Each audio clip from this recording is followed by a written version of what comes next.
Amigos, ¿qué tal? ¿Cómo están? Y cuando son exactamente las 6:07, amigos, es un placer en traer nuestra segunda entrevista de la tarde. Amigos, por primera vez les traemos al maestro de las noticias, una persona tan importante en la vida de mucha gente de Toronto. Mucha gente se levanta con su voz y se va a dormir con su voz. Amigos, es un placer en traerles al señor José Pepe Bendezú. Muy buenas tardes, José, ¿cómo está? Gente, es un agradecimiento por la invitación y desde luego por la presentación que creo que no merezco, pero bueno, muchísimas gracias de cualquier forma. Maestro, mire, así me gusta nombrarlo. Usted es todo un maestro en las noticias y nosotros más que felices en tenerlo por primera vez en Frecuencia 5, ya después de tantas veces que lo quisimos entrevistar y siempre al final como que nos daba ese miedo en que usted nos vaya a decir que no. No, lo que pasa, yo sé que realmente a veces uno anda muy atareado, pero es un gusto realmente poder estar contigo, conversando contigo y de pasito, pues comunicándonos con tus oyentes. Y yo aprovecho el momento también, Joseph, si me permites, para reconocer el esfuerzo que no solo tú, sino todos aquellos que aman la radio realizan cotidianamente para salir al aire, sacar programas que valgan la pena, que la gente pueda disfrutar, que la gente pueda aprender. Y en relación a lo de las noticias, nosotros somos un equipo, Joseph, y que nos esforzamos al máximo por intentar mostrar, como tú lo sabes, un poquito la otra cara de la moneda. Es decir, si los grandes medios se encargan de difundir una serie de noticias, nosotros tratamos de dar espacio a aquellos segmentos de la población que casi no tienen espacio, ¿no? A las minorías. Es por eso que el noticiero que nosotros hacemos tiene como marca registrada justamente dar voz a aquellos que tienen menos voz. Mire, la primera pregunta que le tenemos, por favor, cuéntenos. Hay mucha gente que me ha estado preguntando durante todo el día. Y sería muy bonito que el señor José Bendezú nos cuente de sus inicios. Por favor, tenemos harto tiempo. Queremos saber cómo así usted se inició en el mundo de las noticias, de la locución. Joseph, es una historia muy, pero muy curiosa. Y como me has dicho que tenemos tiempo, me voy a permitir retroceder un poquito en mi historia. Con edad muy temprana yo ya tenía la vocación por el micrófono, por hablar, y justamente, si no me equivoco, con 9 años o 10, participé de un programa, de un concurso en Perú que se llamaba Telenotichico. Mira, qué ironía. Yo participé leyendo noticias en un concurso que tuve la suerte de ganar. Era muy tierno, muy joven. Y me llamó mucho la atención este trabajo junto al micrófono. Desde luego no tenía conciencia del significado, apenas que me gustaba leer y me gustaba quizá el micrófono. En esos tiempos, Joseph, la carrera, no de periodista propiamente, quizás de locutor, no era vista, por lo menos en Perú, donde yo crecí, pasé mi adolescencia, no era vista todavía como una posibilidad, digamos, profesional real, o la expectativa que tenían muchos de los padres, incluyo a los míos, en que soñaban con que sus hijos, pues, siguieran carreras más tradicionales, por decir de alguna manera. Y allí, pues, se truncó un poquito esta cuestión, digamos, vocacional. A partir de ahí hice mi vida en otro campo. Yo soy filósofo de formación y dedicado a la docencia por mucho tiempo. Al llegar a Canadá es que por esas cosas de la vida, no sé si decir el destino, acabé entrando en contacto con una radio que también se iniciaba en esta ciudad, y fue como que se juntaran, para usar una expresión popular, el hambre a las ganas de comer. O sea, encajé bien en el momento en que vivía la radio, y a mí también, o en mí, digamos, volvió a despertar esa pasión antigua que te comentaba, y hace ya casi 8 años que pues trabajo en el departamento de prensa de la emisora que tú sabes y que muchos de sus oyentes seguramente conocen. Y mire, ¿y quién fue la persona que que le enseñó a usar todos los aparatos que uno tiene que usar en la radio, las computadoras, las mixers, los micrófonos. ¿Cómo así usted se introdujo en ese hermoso mundo de la producción? Joseph, tú que haces radio sabes muy bien que todo eso hace parte de un proceso, ¿no? Y inequívocamente todos, creo yo, hacemos fallas, tenemos errores al principio, pero quien me introdujo en este mundo específicamente del aspecto técnico del manejo de la mesa de controles fue un gran amigo, un gran compañero llamado Gerardo Amaya, de El Salvador, y que él ya era un, digamos, locutor de radio de hacía mucho tiempo desde su país, también había trabajado en California, y coincidimos en trabajar juntos. Yo había sido contratado solo para leer las noticias y él me hacía la mesa de controles, pero había la necesidad de independizarse. Tú sabes cómo esto funciona y cuanto más rápido mejor. Él fue el que me enseñó los primeros pasos y poco a poco uno se va perfeccionando. Como en todo, Joseph, como en todo, la práctica es fundamental, y pues después de algunos años no hay cómo negar que me siento confortable haciendo lo que hago. Especialmente cuando si usted a veces se pone a pensar, a veces las máquinas tienen problemas técnicos y a veces uno tiene que improvisar. Así es, muy bien, tú ya lo sientes también, efectivamente es así. Muchas veces mi gran amigo y compañero Arturo Gutiérrez, que tiene también responsabilidades con más cosas que solo noticias, él se le frisa la máquina o la computadora, y él, pues es un maestro ya de muchos años y acostumbrado a improvisar, y muchas veces los oyentes no perciben. Eso es lo interesante.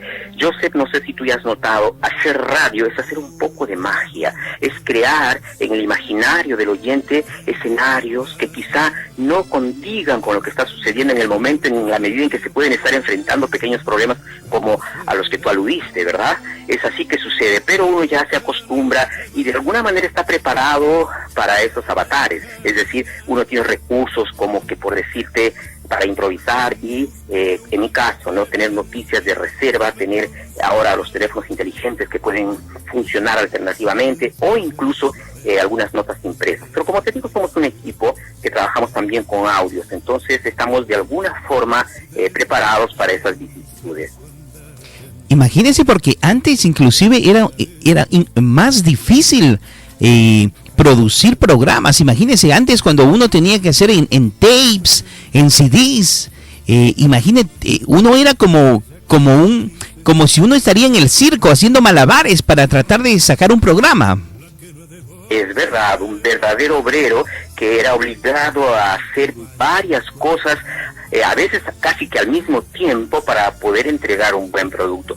Pero con el avance de la tecnología, Joseph, tú lo sientes esto cotidianamente, se ha vuelto todo mucho más fácil, el acceso es más directo, las posibilidades son mayores, y pues eso de cierta forma nos facilita mucho nuestro trabajo, y podemos incluso concentrarnos en pasar de una mejor manera, con un lenguaje más limpio, en la medida en que tú estás más seguro al micrófono porque no tienes problemas. Sin duda puedes desarrollar tu trabajo con mayor tranquilidad, y por lo tanto, reitero, el beneficiado es el oyente. Y mire, ya que estamos acá entre dos, y aunque haya mucha gente escuchándonos, pero mire, sí, yo estoy viendo en internet la cantidad de gente que nos está escuchando. Mire, yo me imagino que estaríamos hablando sentados en una mesa tomándonos un cafecito.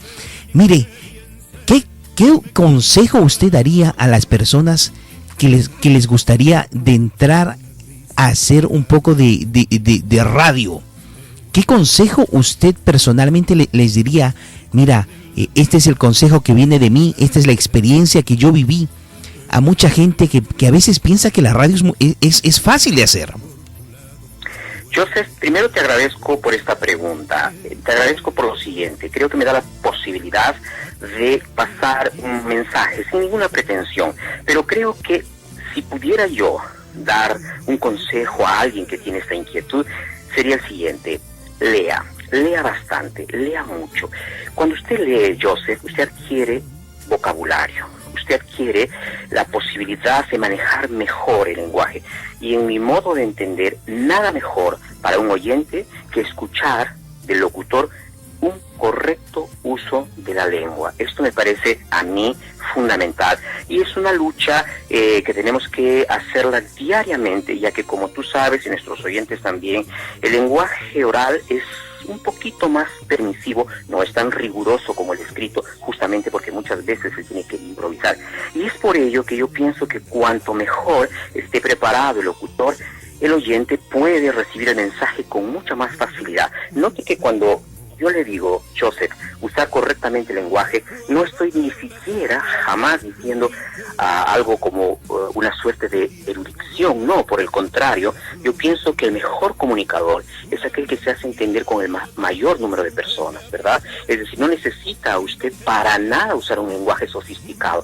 Lo que yo reivindico es que se pueda utilizar un lenguaje y una construcción gramatical correcta, ¿no? Creo que eso facilita mucho y sobre todo nosotros, Joseph, que vivimos en una ciudad tan multicultural como Toronto, solamente en el idioma español que nosotros manejamos hay de varios países personas que manejan también un lenguaje coloquial, alternativo, diferente. Entonces quizá complementando, ser curioso y aprender un poquito el sentido que las palabras tienen en diversos lugares para evitar eventualmente cometer algunos equívocos. Y mire, lo más bonito de todo es de que usted sabe poner esas experiencias ya vividas a la práctica. Es algo que lo hace a usted una de las personas más reconocidas en Toronto. Usualmente cuando usted nos da una noticia, como que todo el mundo para el carro y dice, bueno, tengo que escuchar qué es lo que el señor José Bendezú está diciendo. Muchas gracias, Joseph. Yo vengo, como le dije anteriormente, de la academia, entonces yo he tenido la posibilidad de siempre estar enfrentado al diálogo, a la necesidad de expresarme y en la medida de lo posible con mayor corrección. Entonces, para mí, en ese sentido, no ha sido tan complicado. Apenas vencer, naturalmente, los nervios de los inicios, porque uno no tiene idea de cuánta gente lo esté escuchando, entonces uno no quiere quedar mal tampoco, pero vencido eso, creo que desde mi punto de vista es esencial, repito, como compañeros colombianos, vuelvo y repito, en esta expresión muy colombiana, a decir que el buen manejo de la lengua es algo que, como oyentes, incluso se lo digo, es muy agradable escuchar a alguna persona o a los locutores cuando nos dicen mensajes, nos pasan ideas manejando la lengua de manera correcta. Y mire, alguna persona que usted se haya fijado, o alguna persona que aparte del señor Gerardo Amaya, alguna otra persona que le haya prestado esa atención para usted desenvolverse, para aplicar esos consejos, alguna otra persona acá que vive en Toronto que nos podría mencionar? Sí, sin duda, Joseph, yo tengo una curiosidad siempre por escuchar a todos mis compañeros y créame, de cada uno de ellos siempre aprendo algo. Nosotros tenemos estilos diferentes, manejamos programas diferentes, estilos de programas, tipos de programas. Entonces, cuando los escucho, siempre trato de aprender aquello que me llama la atención, que me parece positivo, que me parece bonito. Y en ese sentido yo te podría mencionar básicamente a mi compañero Arturo Gutiérrez, a mi compañera Marta Pinzón y a mi compañera Silvia Méndez. Mire, de las tres personas que nos dijo, el señor Arturo Gutiérrez es una de las personas muy destacadas acá en Toronto y es una de las personas que él te enseña con ejemplos. Es una institución, diría yo, muchos años de experiencia, hizo radio en Estados Unidos, en su país, y acá en Toronto, desde luego, tiene muchísima experiencia.